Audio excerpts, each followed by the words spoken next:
Hi everyone and welcome back to my channel, and today we are going to be repotting a new Miltoniopsis that I've just purchased from eBay, which arrived today. I've got plenty of experience with Miltoniopsis and snails, and if there's anything I've learned is that I should never leave a Miltoniopsis in the media that it's in, because I seem to invariably get snails munching off the roots. So we're going to do a repot straight away.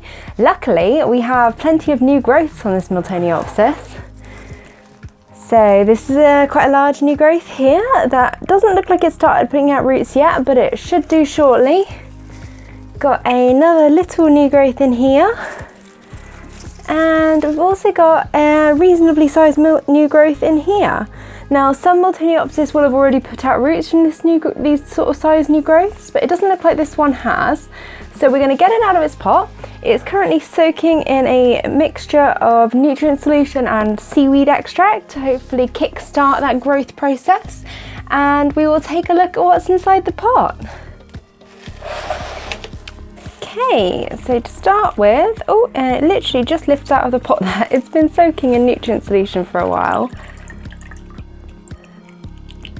So I'm just going to lift this out. And with any new orchid, I would always recommend giving it a soak for a couple of hours in a nutrient solution. Seaweed extract I can't recommend enough. I know that it's a bit of a controversial product in some ways, but as I've said, it works really well for me, and I've definitely noticed improvements since I started using it regularly. So it's got growth hormones in. It's not just a product that's some sort of a magic potion. It's got real science and research behind it and plant growth hormones. So essentially plant steroids by giving them. No, we're just kickstarting the growth process, and they would receive this in nature through rotting vegetation and debris of other plants. So it's not an irrelevant prospect. As you can see, this is a lovely bushy plant, which is why I bought it. And it's the Miltoniopsis Sunglow. So it's like a whitish yellow variety, which is super exciting. I've been after a yellow Miltoniopsis for a long time and I can't seem to get one. So this is the closest that I think I'm gonna find. So yeah, giving a soak in nutrient solution means any roots that are alive have optimum chance of taking up some energy before you put them through the stress of a repot, where they will need that energy. So also it'll soften the roots up. So you can see that there was an outer layer of peat, and then there's an inner like cocoa peat plug. And then inside that there's actually an inner sphagnum moss plug as well. Got many layers of media in here. And luckily it's got new growths, which I would say are about to push out new roots any time now. So even if we damage some roots in this repot, it's got those new growths primed and ready to take over, which is why there's the recommendation to repot when there's new growth. But I would say the priority for a lot of Oncidiums is actually getting them out of the pots, regardless of new growth, in my kind of personal experience, because of the snail issue. The last thing you want is to be spending ages waiting for new root tips to emerge, and then finally new root tips emerge and a snail comes along and munches them off before you get a chance to repot.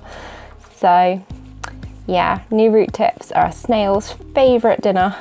Many of these roots are alive, which is amazing. Many of the middle ones dead, but it's not entirely unexpected with the Miltoniopsis. Okay, I'm going to go and rinse this off, because you'll be amazed what comes off when you run it under a tap. Okay, so I've rinsed the root system off at the tap. There's still a few little bits of bark attached. The roots are a little bit stained. I'm not going to bother with any more thorough attacking of the roots. Many of these may be dead. However, the vellum isn't coming off when I'm pulling, and it's often very difficult to tell with Miltoniopsis roots whether they are dead or alive. Ones that don't look very alive, for example, this one feels quite papery, and yet there's a growing root tip from it. And there. So, and we've got another example here. Growing root tips. Doesn't look alive, it feels a little bit papery. The top of it there has definitely died, although that feels firm even though the velamen is exposed and it's a bit papery. So to be honest, when I first get a new Miltoniopsis, unless it's all very black and mushy, I don't cut anything off. What's it going to do? In the long term, if you leave loads of dead roots on, they are going to decay and decompose in the pot and create a more acidic environment that actually is retaining more moisture because you've got soggy, wet, dead velamen in there. However, we're not going to let it get to that stage. Once it starts putting new roots out, we can just take it up, snip anything off that we weren't sure about before, and we know that it'll have new roots to sustain it. That's kind of how I reduce transplant shock with my Miltoniopsis. It works for me. I'm not saying it's going to work for everyone, and there may be lots of people that disagree with me, but it's just what I've found with Miltoniopsis. And I've got quite a few of them, and I grow them reasonably well, I think. So yeah, that's what I would kind of suggest, although please don't take that as law by any means. And I'm completely like, if people decide to cut roots off, I'm just to do whatever you feel most comfortable with, basically. But for me, I have definitely, when I first started, thought, right, I'm going to cut all the dead roots off and cut all what I thought were dead roots off, and probably cut lots of live roots off as well, and set the plant back. So I'd rather just leave them on, to be honest, because even I'm not very good at telling the difference in a lot of cases. So I'm going to spritz this whole root system down with hydrogen peroxide 3% and in between the bulbs.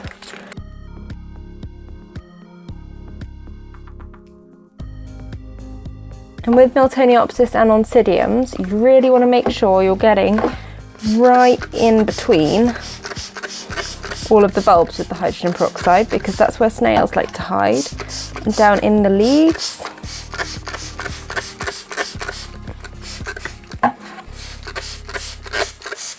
Because the main concern here is snails.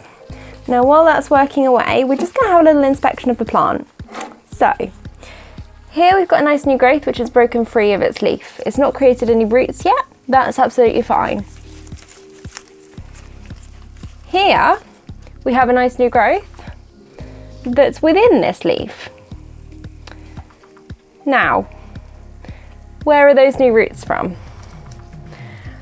I would like to take this leaf off because Miltoniopsis aren't always the most sensible creatures in the world. And I've had plenty of times when they've tried to produce roots that haven't been able to break through the outer leaves, which have then climbed upwards and dried out and stopped growing.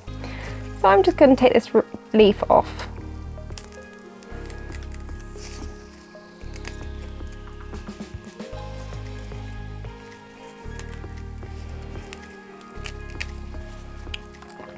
It appears that all of the roots that were coming through that leaf are from the older growth, although there is potentially one there from the newer growth. So when they get to a certain size, and I wouldn't do this when they're very little usually, but since I'm doing a repot now anyway, I've just taken that leaf off, and that'll make it easier as this one grows for it to easily put down new roots.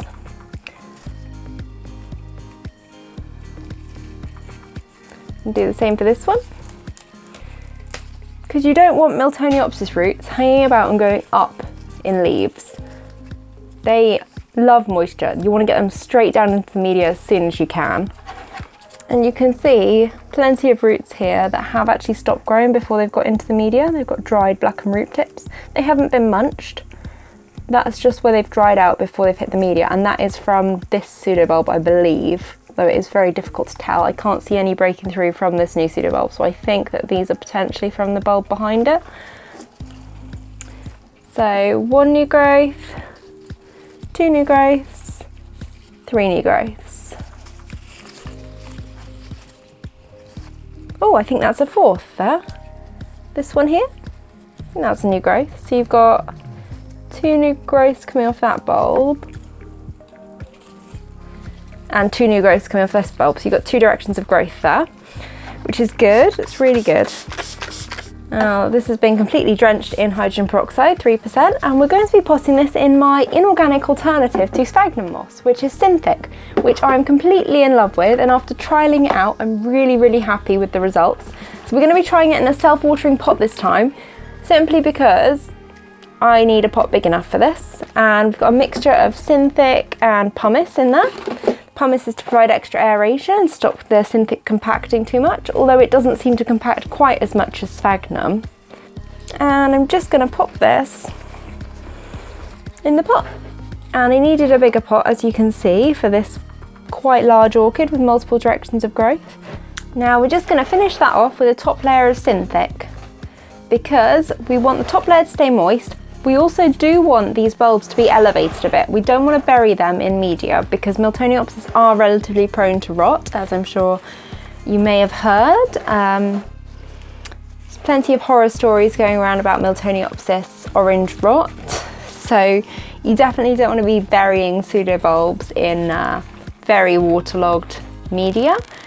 Hopefully this top layer of synthic, from my experience so far, will just stay nice and evenly moist and encourage new roots to grow down into it without causing any soggy problems with the new pseudobulbs. Just gonna water that down and I'll be right back. So that is my beautiful new Miltoniopsis, all watered in and potted into a mixture of synthic, pumice and a little bit of leca. So we wanted to retain air pockets in there, and we've put this into a self-watering setup with a wick.